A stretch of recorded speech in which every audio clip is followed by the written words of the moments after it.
Sir எனக்கு அப்பளம் ரொம்ப பிடிக்கும், அப்படி பிடிக்கும். தயிர் சாதத்தை கூட அப்பளம் வச்சு சாப்பிடுவேன், பிடிக்கும், அவ்வளோதான். ஏன்னா அது ஒண்டி தான் நம்ம வீட்டில் ரெடி பண்ணுறதில்ல,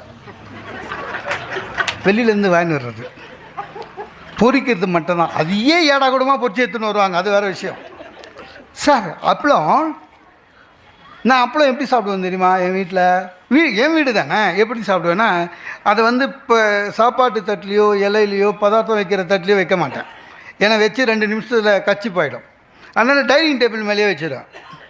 அப்படியே எடுத்து அப்படியே கடிப்பேன். என் வீடு தானே, அந்த பழக்கம் எல்லாத்துக்கும் வந்துடுச்சு. கல்யாணம் ஆச்சு, முதல் நாள் அவங்க வீட்டுக்கு சாப்பிட போகிறேன். மாமியார் சாப்பாடு போட்டாங்க, அப்பளத்தை இருந்து வச்சாங்க. சார் பழக்க தோஷத்தில் என்ன பண்ணேன், அப்பளத்தை எடுத்து டேபிள் மேலே வச்சேன். எங்கள் மாமியார் அதை தப்பாக நினச்சின்னு, மாப்பிள்ளை அப்பளம் பிடிக்காதுன்னு சொல்லக்கூடாதா அப்படின்னு அப்பளத்தை எடுத்து போயிடுச்சு. சார்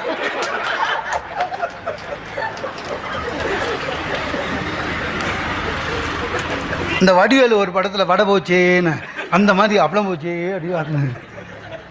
சரி கூச்சமாக இருந்தது, இல்லை நான் சாப்பிடுவேன் கொடுங்க அப்படின்னு. வீட்டுக்கு வந்துட்டேன். வீட்டுக்கு வந்துட்டு என் ஒய்ஃபு அப்பளம் எனக்கு பிடிக்காதுன்னு நினச்சின்னுக்கிறான். அன்றைக்கி சாப்பிட்டுக்கிற மேலே எங்கள் அக்கா வராங்க. எங்கள் அக்கா ஒரு பெரிய இது, என் ஒய்ஃப்கிட்ட ஏம்மா அப்பளம் வறுத்து வைக்கல அப்படின்னாங்க. என் ஒய்ஃப் எங்கள் அக்காவுக்கு சொல்லுது, அவருக்கு அப்பளம் பிடிக்காது அண்ணி. எங்கள் அக்கா ஒன்றே ரொம்ப மாறிட்டேடா கல்யாணத்துக்கு அப்புறம். சார் நாங்கள் அப்பளத்தை தியாகம் பண்ணியிருக்கோம்.